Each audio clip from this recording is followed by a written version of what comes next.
Welcome to the deep dive, where we take stacks of information and really distill the key nuggets for you.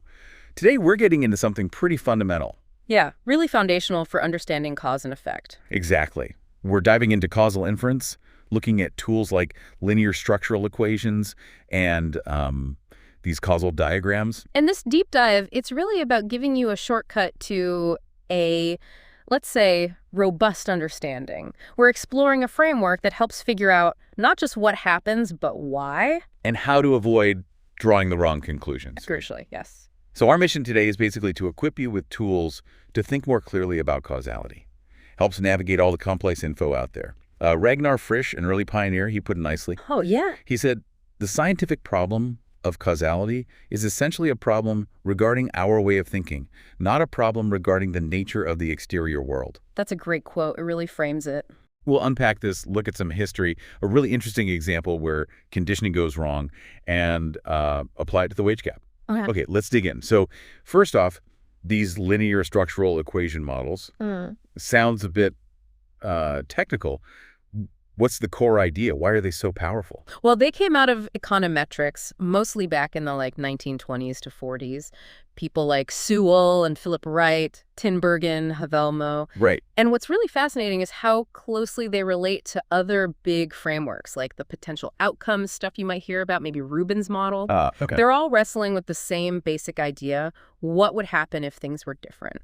Which makes them different from just a standard statistical regression then. They're not just predicting. Exactly. They're about counterfactual predictions. They try to tell you what would happen if you, say, intervened and changed one specific variable, holding other things constant. Gotcha. So like if we set the price of something. Precisely. Take household gasoline demand.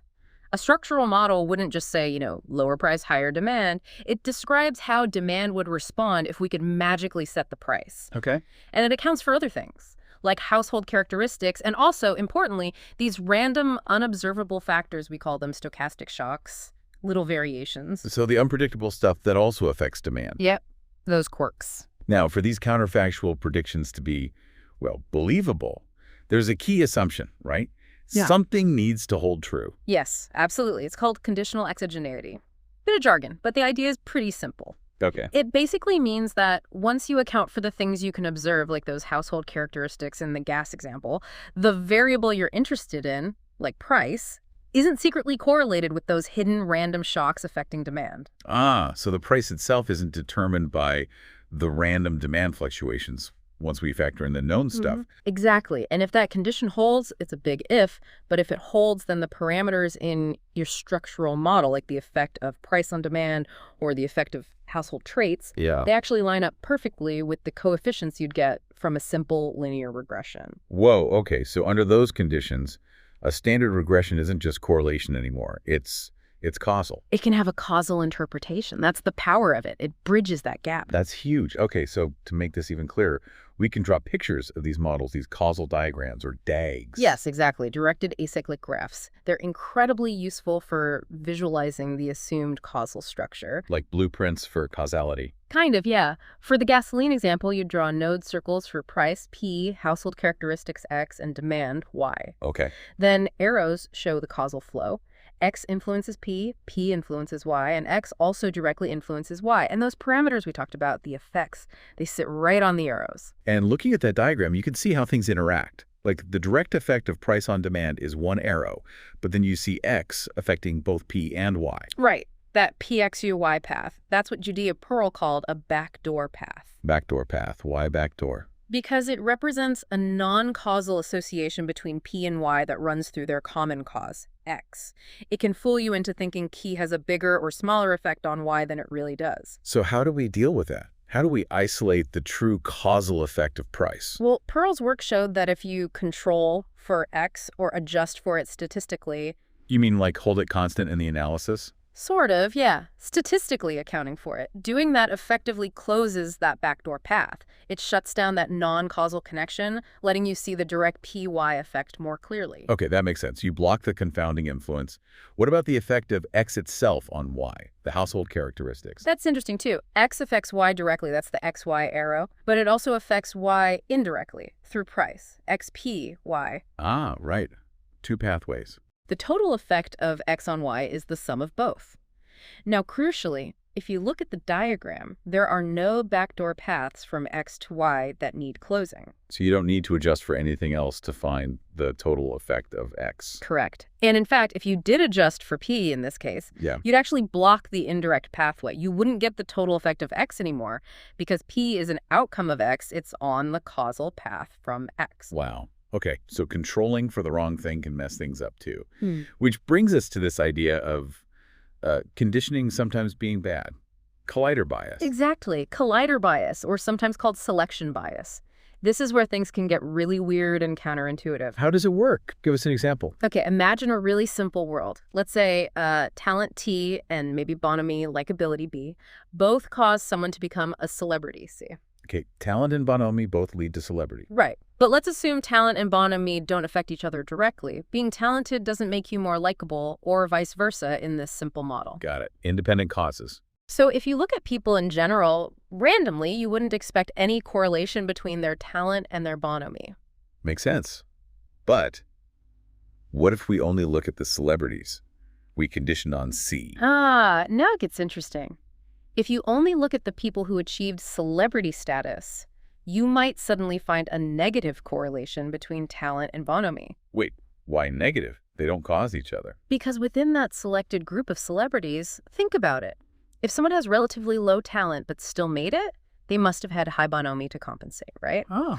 And if someone else has low bonhomie, maybe they're difficult to work with, but they're still a celebrity. They must be incredibly talented. Okay, I see. Within that successful group, the two traits almost trade off. Exactly. C is the collider where the two causal paths, T, C, and BC meet. Conditioning on that collider creates this spurious negative association between T and B. So you might predict, oh, that actor seems really unpleasant. He must be super talented to be famous. That prediction might work within the celebrity group. Yeah, it might be useful for prediction within that group. But that negative correlation, it's not a causal effect. Talent doesn't cause lower bonhomie. It's an artifact of looking only at the successful outcomes. And this isn't just a toy example. It happens in real data. You mentioned the birth weight paradox. Yes, a classic, very important example. Studies observed that overall, babies born to mothers who smoked had higher risks, low birth weight, higher infant mortality. Pretty clear. Okay, seems straightforward. Smoking bad. But then researchers looked only at the group of low birth weight infants, and within that specific group, they found something shocking. What? The babies of smokers actually had a lower mortality risk compared to the babies of non-smokers among the low birth weight group. Whoa, that sounds like smoking is protective. If you already have low birth weight, that can't be right. Exactly. It seems paradoxical. But think about the collider. Low birth weight is the collider here. Well, smoking can cause low birth weight, smoking LBW.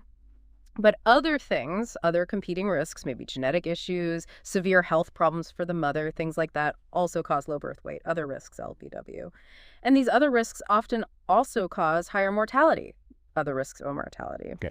So when you condition on low birth weight, you're looking at a mixed bag. A low birth weight baby whose mother smoked might have LBW because of the smoking. But a low birth weight baby whose mother didn't smoke, they likely have LBW because of those other possibly more severe competing risks. Precisely. Those other risks might be much worse for survival than the effect of smoking. So when you compare smokers' LBW babies to non-smokers' LBW babies, the non-smokers group is sort of enriched with babies suffering from these other more dangerous conditions. So the apparent protective effect of smoking is just collider bias. It's not real. It's a classic example. It shows how conditioning on a common effect can create misleading associations between its causes. A huge warning for researchers. Wow. Okay, that really highlights the dangers. Let's try and apply this thinking now to a really complex and often debated issue, the wage gap. Right. A big question in economics is how to analyze wage differences between groups, say men and women, or different racial groups. Yeah, should you just compare average wages directly? Or do you need to control for things like education, years of experience, occupation? It's tricky. Some argue controlling for things like occupation is wrong because discrimination might actually cause differences in occupations in the first place. So controlling for it might hide some of the discrimination effect. Like you're controlling away part of the problem. Potentially, yes. That's one argument. Others argue you have to control for these productivity-related factors to isolate wage discrimination. Specifically, like, are people paid differently for the same job with the same qualifications? So how can these structural models help clear this up? They give us a way to be precise about what we're trying to measure. We can build a simple model. Let's say Y is wage, G is the group identifier, H is human capital, education, occupation, experience. And we can explicitly include terms for, say, unobserved workplace wage discrimination, DW, and maybe discrimination affecting human capital acquisition itself, DH. So you model the potential discrimination points directly. Right. And we make an assumption, like conditional on human capital H and workplace discrimination, DW. There are no other systematic productivity differences between groups. If people have the same H and face no DW, they get the same wage Y. And what we really want to find is that wage discrimination effect, DW, right, or its impact, let's call it, is 0 or not. Exactly. We want to identify EU.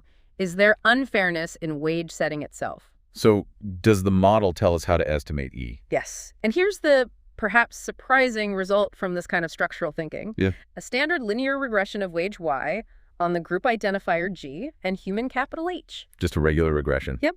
That regression coefficient on the group variable G actually recovers the wage discrimination parameter. Seriously. Even though H might itself be affected by discrimination. Yes, if this specific structural model accurately represents the key causal paths and assumptions, like conditional exogeneity holds, it isolates the effect of G on Y after accounting for H. So those standard wage gap regressions, controlling for qualifications, can actually estimate wage discrimination under these assumptions. They can estimate that specific component, yes, but the model also tells us something else. What's that? If you regress human capital, H, on the group identifier, G, the coefficient you get captures a mix. It reflects both differences in preferences or choices regarding H, let's call that take, and any discrimination affecting the acquisition of H, that DH effect, let's call its impact. So it picks up A plus this. It doesn't separate discrimination in getting qualifications from, say, different career path choices. Exactly. It lumps them together. And that's important because we often see big differences in, say, occupations chosen by different groups, and that likely reflects both preferences and potential barriers or discrimination.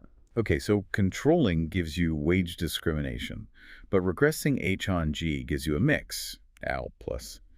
What about just the raw wage gap? Comparing average wages without controlling for anything? Well, the model shows that captures a much more complex combination. It mixes wage discrimination, the effects of human capital discrimination, and the effects of group preferences as they filter through the wage structure. So the raw gap isn't a clean measure of discrimination at all. It's a blend of everything. It reflects the total disparity, but not just the discrimination part, according to this model. It's a different causal quantity. This is really clarifying. But there's another complication, right? What about the fact that we only see wages for people who are actually working? That sounds like conditioning on an outcome again. Yes, endogenous sample selection. Huge issue in labor economics. It's potentially another form of collider bias. How so? Think about it. A person usually only accepts a job if the offered wage is higher than their reservation wage, the minimum they'll work for. So being employed itself is an outcome. Right. Offered wage reservation, wage employment. Exactly. And factors influencing the reservation wage might also be correlated with factors influencing the offered wage, maybe even the discrimination we're trying to measure. Conditioning on employment, which we do because we only have data for the employed, can create biases. So just like the celebrity or birth weight examples, selecting our sample based on an outcome can mess up our causal estimates. It certainly can. Economists like James Heckman won a Nobel Prize partly for developing methods to try and correct for this kind of selection bias. Are there other ways around it? Well, another approach is to focus the analysis on subgroups of the population where employment rates are very, very high, people almost certain to be working regardless.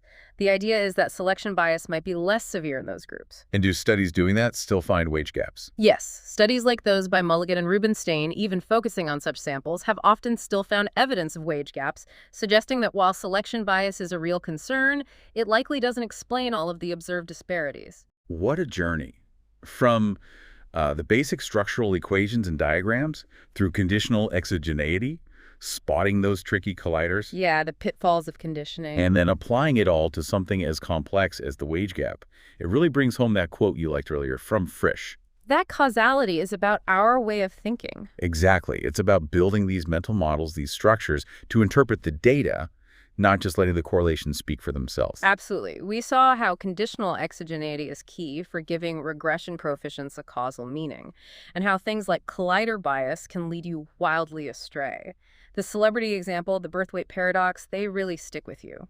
And the wage gap analysis showed how these models help clarify exactly what different statistical approaches are actually measuring, when regressions can estimate discrimination, and why the raw gap is, well, more complicated. It underscores that understanding why requires more than just observing what. It requires structure, assumptions, and careful thought about the data-generating process. So, a final thought for you, our listener, to take away from this deep dive. Maybe it's this. The next time you see a statistic, a correlation, maybe reported in the news or a study, pause for a second. Ask yourself, is this just predictive, or is it claiming causality? And if it is claiming causality, think about the potential structure. What might be the common causes? Are there intermediate variables? Could they have conditioned on a collider, leading down one of those tricky backdoor paths to a wrong conclusion? It's about thinking like a causal detective,